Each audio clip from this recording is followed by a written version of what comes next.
There's no backing out now. Woo! That makes it sound like incest. He would die and I'd be happy. With this chick who only has half a soul. My favorite book couple that I read in 2025. End of the year book tag. Sangamandana, bitch. And the crowd goes wild. Welcome to YouTube. We're gonna talk a little bit about how my year went in 2025. I cannot believe we're already in January. I can't believe we're almost finished with January. My end of year book tag is coming a little bit late, but it took me a while to get this whole situation set up. So figured we would get started with an end of the year book tag. I have my Fable pulled up. I have some questions that I'm going to answer that gives you a little bit more of an idea about what I like as a reader. So our first question is the best recommendation I got this year. Now, this is a really good question because I feel like the best recommendation I got this year was online, and it wasn't like a friend recommending something personally to me. The best recommendation I got this year was from Ed and Jonas recommending Half a Soul by Olivia Atwater. If you guys have read that book, Half a Soul is fantastic. I don't physically have it with me, and that's killing me. Okay. Half a Soul by Olivia Atwater. A little bit over 300 pages, so it's not too big. You don't fully dive into all of the characters, but you really feel the romance between the two. Okay, so here's kind of like the quick read off here. Ever since she was cursed by a fairy, Theodora Eddings had no sense of fear or embarrassment, an unfortunate condition that leaves her prone to accidental scandal. Dora hopes to be a quiet, sensible wallflower during the London season, but when Elias Wilder, the strange, handsome, and utterly ill-mannered Lord Sorcier, or Saucier, I don't know, discovers her condition, she is instead drawn into peculiar and dangerous fairy affairs. Her reputation can survive both her curse and her sudden connection with the least liked man in all of high society. Then she and her family may yet reclaim their normal place in the world. But the longer Dora spends with Elias, the more she is beginning to suspect that one may indeed fall in love, even with only half a soul. Elias and Dora have this beautiful connection that grows the more that they talk with each other during the London season. This is obviously very Bridgerton, very high society, Regency era London. It's set in early 1800s, I believe. It's just fantastic. And there's no describing it because you don't want to give away all of the cool and interesting and slightly spoiler alert kind of parts of the book, so I won't get too far into it. But Half a Soul, it's whimsical, it's witty, it's pretty fast paced, it's pretty intro to fantasy-esque. You don't have to know too much about it. It's not as like ACOTAR fairy world and more of the when you were 7 years old and you were making fairy houses and hoping that little fairies would like eat the little acorns that you leave in there kind of vibe, if you know what I mean. But with adults and with this chick who only has half a soul, and everybody's like, and she's not considered very pleasant to be around till Elias comes around and he is considered a rake, and Dora just doesn't give a shit. And he's like, yeah, that's the one. That's the one. One with only half a soul? Fuck yeah. That was Elias. With Dora. I rated it 5 stars. This was definitely the best recommendation that I got this year. I had a lot of fantastic books, but not a lot of them were recommendations, so this kind of category is a little bit hard for me, but I'd say that. Next question is the most disappointing book of the year. Shit, I don't know. I was excited for Happy Place. I don't think I read Happy Place this year, though. Did I read One for My Enemy this year? Finished when? I did. January. Okay. One for My Enemy by Olivia Blake. I'm so sorry. That one did not speak to me in any kind of way. And if it was trying to speak to me, it was speaking to me in like Italian. And I don't speak Italian. So it did not do it for me. If it did do it for you, that is totally okay, and that is all right. This is a Romeo and Juliet kind of retelling. It follows 2 different sister/brother pairs. That makes it sound like incest. It's not. Fuck. Okay. 2 brothers and 2 sisters, and they're falling for each other. Does Does that make sense? There's such a better way that I could be explaining this. Two couples from two different families, and they're rival witches, rival warlocks. There's it plays off of the lore legend of Baba Yaga. It's included in Throne of Glass series. It's obviously not just in Throne of Glass. Baba Yaga is a huge thing. But there's another, the dad, the patriarch of the other side, Russian, I think, if I have it right, I believe. Anyway, this didn't stick with me at all. And I was excited for it because this entire first half of 2025, I decided that I wasn't buying any books until I finished every single thing on that bookshelf. It was over 70 books, I think, which for me, as a just getting back into reading after college, that was a big goal for me. Like, I thought it was gonna be this packing a punch, like enemies to lovers, this true I hate you but I love you, and they genuinely have a legitimate reason to hate each other. It's fantasy, so they're actually trying to kill each other. And in a way, if this is up your alley, it might do it for you for that sense. For me, there wasn't enough chemistry between any of the characters. I didn't feel it at all. And maybe it was just the writing and the prose and the specific type of, I don't know, but it wasn't my cup of tea, basically. That was probably the most disappointing one of the year because I figured that was going to be an easy one and it took me forever. That's that. The next one is, what was an underdog book? Ooh, an underdog book. This sounds ridiculous to say. Verity by Colleen Hoover. Now, I know what you're gonna say. Katie, that is one of the most commonly read, 2024, old book talk books. How could that possibly be an underdog? I feel like now Colleen Hoover's books are considered blasphemous, which, don't get me wrong, I despise most Colleen Hoover books, and I have read many back in my day. Not like I want to go back down that memory lane, but I've read enough to know that I do not need to be reading a lot of her style of writing.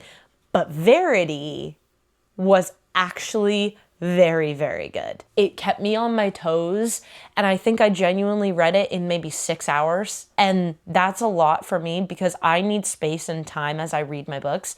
It took me less than a day, and I genuinely I don't even think I stopped to have lunch that day. I think I just sat down and was consumed by it. I was reading it in my coffee shop. Not my coffee shop, like I own one. I was reading it in the coffee shop that I go to every Saturday. I was reading it. I was listening to it in the car. I was consuming this at a rate that was unhealthy. It's an underdog because I expected to fucking hate it. And then it came up and it swooped and it saved me from a slump because it genuinely, I wanted to read more thrillers like that. So I ended up getting into Frida McFadden and all that kind of stuff, but we can get into that later. What was an overhyped book you read? God, an overhyped book I read this year. Probably The Silent Patient by Alex. I'm not even gonna try to pronounce his last name. I'm so sorry, Alex. Alex M. The twist at the end was okay. I don't know. It wasn't really my thing. I got into it at first and I was wondering, I was like, what is this woman's deal? I thought I knew where it was going. But the twist didn't wow me. And it was so hyped up that I genuinely thought that I was missing out on a key part of the reading in that year. It was huge. If anybody remembers the hype around The Silent Patient, that was a massively popular book for so long. And I read it and I got it around the hype. And then I waited too long and I didn't read it. And then I was like, okay, at some point I have to. So it became part of my book buying ban period of time. And it just wasn't. I don't know. It was fine, but it was pretty underwhelming. I still ended up rating it 3.5 stars. It wasn't bad in any sense, but I thought it would last and stick with me longer than it did. Next question is a book that surprised you. A book that surprised me. To Sir Philip with Love by Julia Quinn. It surprised me because I thought it was going to be really good, and then it ended up not being great at all. Sir Philip with Love by Julia Quinn is a part of the Bridgerton series, and I've fallen in love with the character Eloise, and that inspired me to go back and read Julia Quinn's novels, which is obviously Bridgerton is an adaptation. It came from a book series first. And Eloise is seen as this like spunky, full of life, very opinionated, very passionate girl who is very ahead of her time in terms of her beliefs and her beliefs for the rights for women. And I just love Eloise's character. And I'm so happy that they have her find love and that they don't have her be this old, single, crotchety old woman because she's sticking to her. It would be okay if it ended up being like that, but it made me really happy to know that I was about to read a book about her finding her person and finding a man that matches her opinions-wise and passion-wise and making sure that they are aligned in their views. But it ended up feeling to me like they took the most passionate and driven female mind in the show and the most independent woman, and it feels like they took her and they made her, it feels like I was expecting her to be with this man who pushed her, who challenged her, who they originally absolutely despised each other, but then they grew to love each other, like not necessarily in enemies to lovers, but maybe she, oh God, to have Eloise be a part of some kind of academic rivals to lovers, oh, that would have been so good. And do you know what I mean? Probably not, because I haven't explained myself very well. Let's just say Sir Philip could take a long walk off an extremely short cliff, and I would stand there, I would purchase tickets to watch, and I'd clap the moment he walked off the cliff. The bridge, a short bridge. He would die and I would be happy. He sucked. His main personality trait is being horrible to his kids, and the fact that he, in this twisted way, through the explanation and by the end of the book, you kind of get it. At the same time, it's unnecessary to have her fall for a character who treated his kids like the kids were not valued. He didn't spend time with them. He was hiring nanny after nanny because he was scared of messing them up because he had an awful childhood. And I get that, and I understand. But also in the same light, they kind of implied that he knew what he was doing and he did it anyway, which is a serious character flaw. And I get that that would be something that Eloise could find as a challenge and then overcome, but she shouldn't have to overcome the shortcomings of a man. She should have to overcome her inner torment at feeling like falling in love with a man is going against everything that she believed in as a young girl and all of the things that we saw her go through and all of the beliefs that she had, and having her war with this inner turmoil of feeling these feelings. Like when she was talking about Theo, justice for Theo, they would have been great together. I gotta jump off this pedestal because I've been talking about this for way too long. Reading that and being disappointed surprised me to no end because I thought it was gonna be amazing. Moving on. Okay, the next question is your favorite book couple of the year. This is a really high bar. Honorable mention, Clary and Jace, but I technically didn't read that in 2025, so it doesn't count.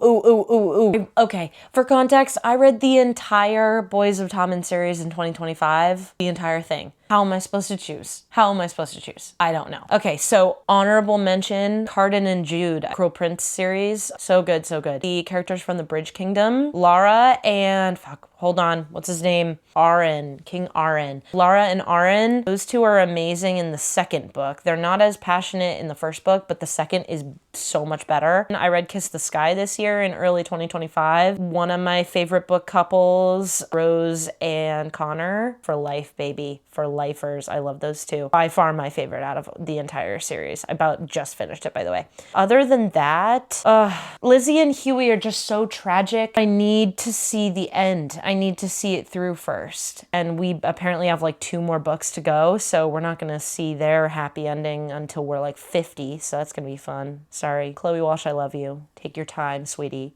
Don't let anybody tell you otherwise that you need to speed up. We want it to be good. My favorite book couple that I read in 2025 is Johnny and Shannon. I know, for all my Joey and Aoife fans, I know I'm hearing you, I can hear your screams, but let me explain. Reading Saving Six and Redeeming Six, absolutely horrible. Watching them go through what they went through, it was heartbreaking. And it makes you feel so much more bonded to them.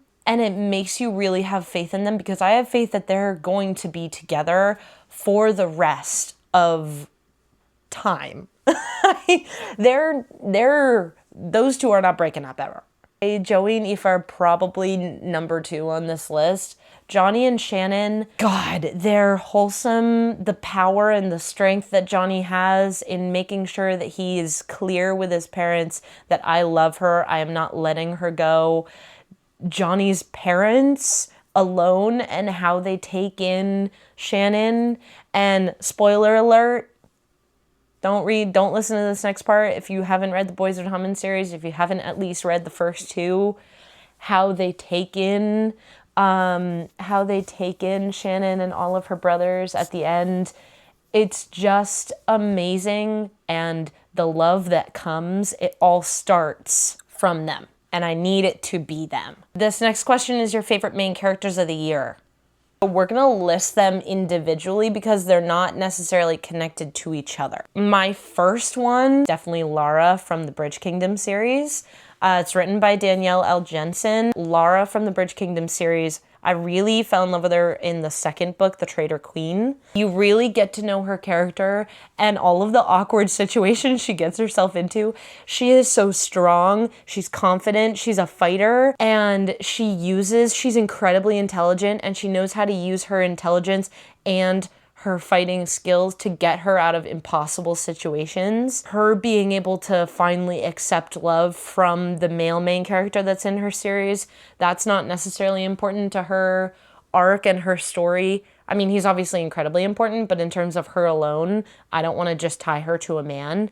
But how she's able to be very strong and also growing to become very emotionally intelligent as well, definitely Lara from the Bridge Kingdom series. If I was to say favorite male main character, is probably from Nightshade.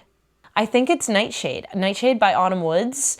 The male main character is Alex Corbo Green. Alex Corbo Green, he could do unspeakable things. The Alex Corbo Green effect is like no other. I mean, I would let him run me over, I would let him crush me, and I would write a cute little thank you card, and I would mail it to him, and I'd cover it in like, this is getting weird. Favorite male main character is Alex Corbo Green. The things that he does for his family, the things that he does and doesn't bring it up just to get praise, the way that he suffers. Just, I want to cover him in bubble wrap, and I don't want anybody to hurt him ever again. Things that he does for others without asking for anything in return. The way he loves the female main character in the book Nightshade. The way that he's constantly not even accepting how great he is. The mental health rep with his character. The way that they represent men's mental health through Alex Corbo Green's character is fantastic. And he was just amazing. Also, not to mention, he was amazing with Ophelia. That would definitely be my favorite main characters from all of the books that I read in 2025. Ooh, the next one is my new favorite author that I found this year. Hold on, I know exactly which one I'm gonna do. Sangu Mandana, bitch. This woman. Sangu, I love you. These books are like a warm hug wrapped in like a cozy blanket from your childhood, wrapped in another layer of trauma and pain, and then sprinkled with like a coating of cold foam and like cinnamon. A series, and it's 2 books that I did not expect to love as much as I did. First of all, I started out with the second. These are standalones, definitely, but they're in the same world.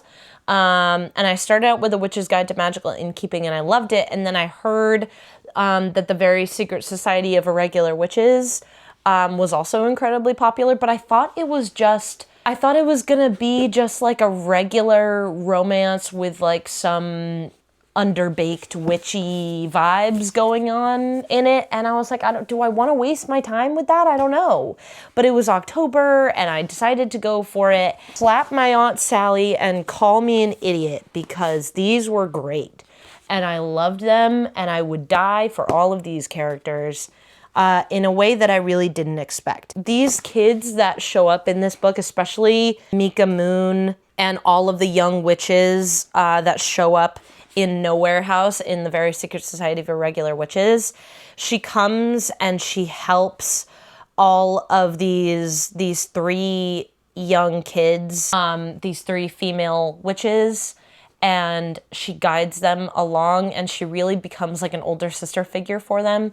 And the mental hurdles and hoops you go through reading these books, it just really takes the wind out of you once you get to these emotionally devastating conversations. And they're threaded through the entire book in like 5% chunks. So you get little questions that completely take you off guard by these incredibly like emotionally intelligent characters. And they're like, have you ever thought about whether that came from your blah, blah, blah?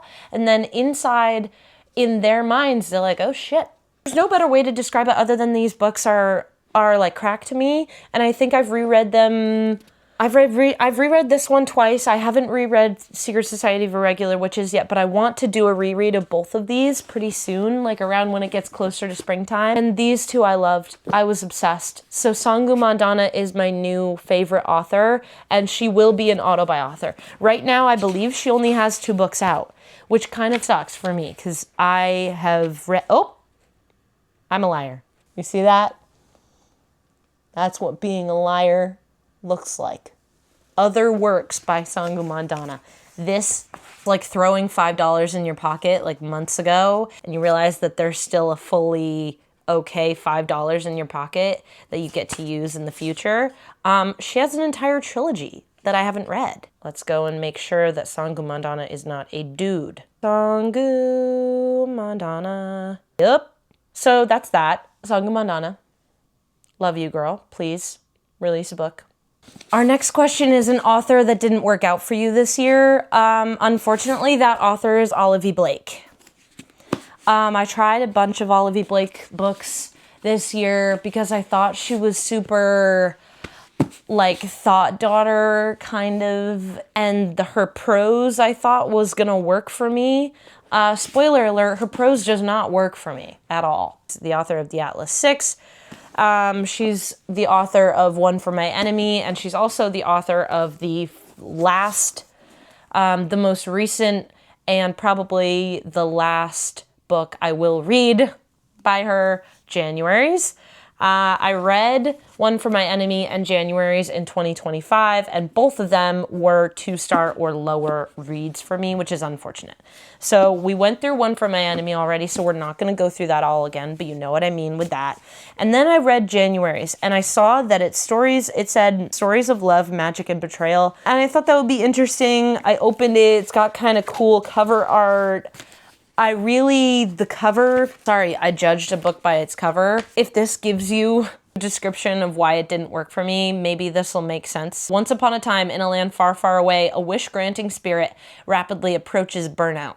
Meanwhile, a banished fairy answers a Craigslist ad. A Victorian orphan navigates an occult situationship, and a multiverse assassin contemplates the one who got away. With both iconic fan favorite stories and entirely original pieces, January features modified fairy tales, contemporary heists, absurdist poetry, and at least one set of actual wedding vows. Escape the slow trudge of mortality by diving into these, my friend is calling, by diving into these enchanting new worlds with a master of imagination. And that sold it for me at first. More that I read this now after having finished this horrible atrocity of a waste of my goddamn time, this makes entirely too much sense why it didn't work for me. And that sounds rude, but it's true. Olivia Blake did not work for me, I'm sorry. Okay, did I go into this thinking I would get all these questions done today? Yes. Am I going to get all these questions done today? Absolutely not. So here's the plan. This is going to be in 2 parts, and I'm so sorry. I'm also losing light, so I'm just going to end it now.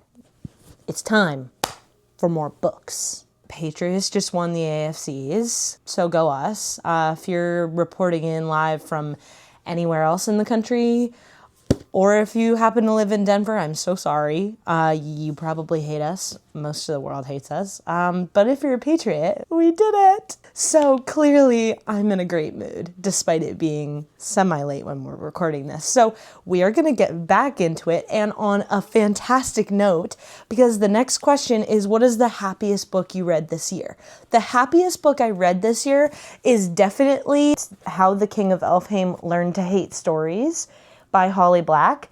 I had a couple of these in contention, but I don't want to repeat myself too much on this channel, so I wanted to give something a little different. I finished the entire The Folk of the Air novels this year in 2025, and I was missing it. So I came back, and at the end of 2025 on December break, I'm a teacher, I was able to read How the King of Elfheim Learned to Hate Stories. And at first I thought this was going to be some kind of horrible, tragic backstory, but it felt like I was curled up by the fire listening to like some ancient, elderly, great-great-grandmother tell me a bunch of mini like short stories about this kind of world, and it was related to Cardan's past and his future, and it cuts to him and Jude in the future, and it's amazing, and I loved it, and I had a great time with it, so that's definitely the happiest book that I read this year. The next one is not as fun. The saddest book that you read this year. Before I say it, does anybody have any guesses what it is? If you said Releasing 10 by Chloe Walsh, you'd be right. Yeah, Releasing 10 by Chloe Walsh was by far the saddest book I've read, and I read The Nightingale this year. For anybody that has read The Nightingale, you know. Yeah, Releasing 10 totally blew that out of the water. This was close to 700 pages of pain, and there was no reprieve. This entire book is a trigger warning, and I definitely think that you should check.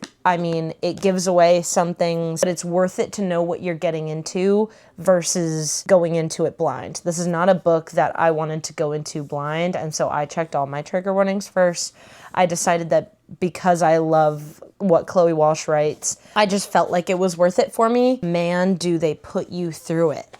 We're gonna have, what, another 2 books of Lizzie and Huey left before we get their happy ever after and their happy ending. We don't even know if Lizzie and Huey will get a happy ending. It feels bleak. I'm not gonna lie to you. It's not looking great right now. We're in the trenches as of the end of this book. So, saddest book of the year, this puppy. She's going away because I can't look at her anymore because looking at her makes me want to cry. All right, our next question. Our next question is the most frustrating read of 2025. And I would say the most frustrating read of 2025 for me personally, I need to explain myself after I say this because some people might be mad, but it's Every Spiral of Fate by Tahira Mafi. Every Spiral of Fate is a part of the Woven Kingdom series. It starts with this Woven Kingdom, and then it goes into these infinite threads, and then the third one is All This Twisted Glory. The most recent one, the 4th book in the Woven Kingdom series, is Every Spiral of Fate. It's kind of like a love triangle, but not really, because you know exactly who it's gonna be, and you just want this absolute douchebag to get out of the way. For all those of you who like this second love interest, I'm so sorry. We're following Aliza, or some people say Eliza, but I don't want to like Americanize it. I'm almost unable to describe why it was frustrating, but it's basically our female main character and one of our main male characters. They just go through it and they're constantly in pain, literally in pain, like not being with her, being away from her is causing him physical pain. And I know that the book girlies wanted yearning this year, but God, this is painful for him and for me. Do I regret asking for this much yearning? A little bit. But Tahira listened and she was like, you want yearning? You want pain? You want desperate romance? You're gonna get it in this book. But you're not gonna get any payoff. And it's gonna last you almost 450 pages of doom. That's the end of that question. Our next one is the best book adaptation of the year. So this might not be interpreting this question the right way or the way that it was meant, but this is the way that I'm taking it. This is a book that I read this year. It didn't come out this year, but it's a book I read this year, and it was adapted into a movie fairly recently, and I watched and read the book and the movie both this year. So in my brain, it's happening in 2025. That's The Ballad of Songbird and Snakes. The Ballad of Songbirds and Snakes by Suzanne Collins, our legend, our queen, our writer of The Hunger Games, Catching Fire and the Mockingjay. This was the best book to movie adaptation, I feel, although I didn't really like being in Coriolanus's head, but getting the legend of Lucy Gray was so cool. I loved it. And honestly, I think the movie adaptation did it really well, other than like a couple parts that I wish had been altered a bit. Certain lines that were supposed to come from different characters, I wish they had been changed just a bit. But this is probably the best book adaptation that came out this year. But it didn't come out this year. I don't think either one came out in 2025, if I'm gonna be honest. So this question is kind of a write-off, but it's fine. You didn't come here for accuracy. The next question is your favorite covers of the year. See, truly what I enjoy is the stories and the love and the romance, but sometimes you need a good cover. You need something to suck you in. This is not necessarily a book that I loved or even liked, but does the cover slap? Yes. And that's Mate by Ali Hazelwood. I got the purple version first, and I got it in Barnes & Noble because that's life sometimes. Sometimes you don't have a local bookstore right near you. And then Target had this cool blue one. Do I think that the blue one is better? Yeah, because my favorite color is blue, but this one, the purple one's pretty good too, so I'll take it. This is not the best one. I got multiple. Don't even worry. If you thought that that was the best cover of 2025 that I read, you're in for a treat. Because next up, second runner-up, Brimstone, Kelly Hart, people were all up in arms about her and saying that this didn't live up to the hype. I'm like, dude, this didn't live up to the hype for you? This cover? She's stunning. She's stunning. Also, does Mr. Carrion Swift not remind you of the guy from Teen Beach Movie? Turns out his name is Garrett Clayton. Let me know in the comments, because his face, that is the face of the man from Teen Beach Movie. The best cover that's attached to a book that I read in 2025. #1 spot goes to Holly by Adeline Grace. Put some respect on her name. This woman, you can love her writing, you can hate her writing, but you can't say her covers are not absolutely gorgeous. They're beautiful. They're stunning. This has gathered a little bit of dust since I've read it. Oh boy. This was a holiday novella. It's like 300 pages. We got spoiled with this. I loved it. It was 5 stars for me because I love these characters and I love this series. Also, if anybody read the cliffhanger at the end of this book, I thought this was the last part in the series and that Adeline Grace wasn't planning on writing anything new for these characters. But yet it ends off on this absolute, like, wild cliffhanger. So that really confused me. But illustrations by Lotus Bubble, it says at the bottom for credit. But yeah, I'd say Holly. Definitely. Chat, I know you can't help me find it, but where's my phone? Oh, we found her. Welcome to my channel. Next up, a book you haven't stopped thinking about. The Night and the Moth, bruh. Good one. I have my answer. The book I cannot stop thinking about is The Irresistible Urge to Fall for Your Enemy by Bridget Knightley. I cannot stop thinking about this book. I cannot stop thinking about the way it ended. I can't stop thinking about the main character, the romance, how they absolutely hate each other. They have a reason to hate each other. It's backed up and it's shown throughout the book because they barely touch each other at all throughout the entire book or touch each other in any kind of romantic way. They refuse to admit anything. They haven't admitted anything even to themselves, nevertheless the other person. God, the yearning on both sides, it's just, and it's not torturous like it is in every Spiral of Fate. The yearning here, you get the payoff from both of them. And one of them is like, God, I want to fuck you. And the other one's like, God, I hate that I want to fuck you. And it's amazing and I loved it. The second book, don't you worry if you also loved The Irresistible Urge to Fall for Your Enemy, The Exquisite Torment of Loving Your Enemy comes out not anytime soon, but it comes out in 2026 and that's better than 2027. That's a book that I haven't stopped thinking about. We're gonna end this off for a priority read for next year. And a priority read for next year for me, which technically is this year because it's already the end of January. #1 I need to read The Sunrise on the Reaping, like yesterday. I should have, because I know that the movie adaptation is coming out soon. Not anywhere, actually, nowhere near close to soon. I believe it's November of 2026. I don't even want that to count because that's kind of like a give. Like, obviously, Sunrise on the Reaping. Other than that, I really, really, really want to get into Brandon Sanderson. I really want to do the entire Brandon Sanderson, Red Rising, getting into sci-fi, understanding that long, multi-hundreds of pages payoff that you eventually get. I want to join that club. One of my goals, which is actually another question that's part of this, so we can maybe end it on this instead. A goal for me for 2026 is reading and getting out of my comfort zone. Trying genres that I've never tried before. One of the goals for 2026 for me is trying out new genres, to start branching out, and having heard that it's slow in the beginning or something like that, it ruins my opportunity to have my own opinion on it because I'm letting myself be influenced by others, which I think that that's one of the lovely part of the book talk community and the booktube community as well, is there's a purpose for reviews, and there's a purpose for loving books, and there's a purpose for disliking, for hating. I think hate's a strong word. I teach that to my third graders, but you know, sometimes it's okay to just say, yeah, this sucked. This absolutely sucked. And I think I want to start finding my niche and finding consistent 5 stars. Then I'm gonna end it off with one book that I'm looking forward to reading in 2026, just a random positive something I'm looking forward to end it off on a short and sweet note. I want to read The Anthropocene Reviewed by John Green. It seems like something that I'm going to love, but that I do need to listen to. I want to hear him read it to me, so I don't know if that counts, but yeah. I'd say The Anthropocene Reviewed.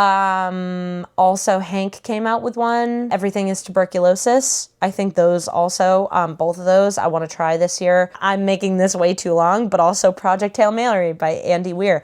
I need to read that before the movie comes out in 2026 as well. All right, guys, I think that's a wrap on my first video on BookTube. If you want to follow me on TikTok, I am over there on Katie McKay Reads. If you're watching this later in time, I'm probably not Katie McKay Reads anymore because I am Caitlin Reads, but I can't do that until February 10th. So if you're looking for me in the future, I am KAITLYNN Reads. I am also that here on YouTube. If you want to follow my personal Instagram account, I can link it below. And if you would like me to add you on anything, leave it below in the comments so I can see you and I can add you and we can be book besties. I hope you enjoyed, and I will see you next time. Bye! How do you do that thing with your hands? Go like this and hold them? This feels wrong. Hey, you can see my fingers back there. Oh, it's probably this.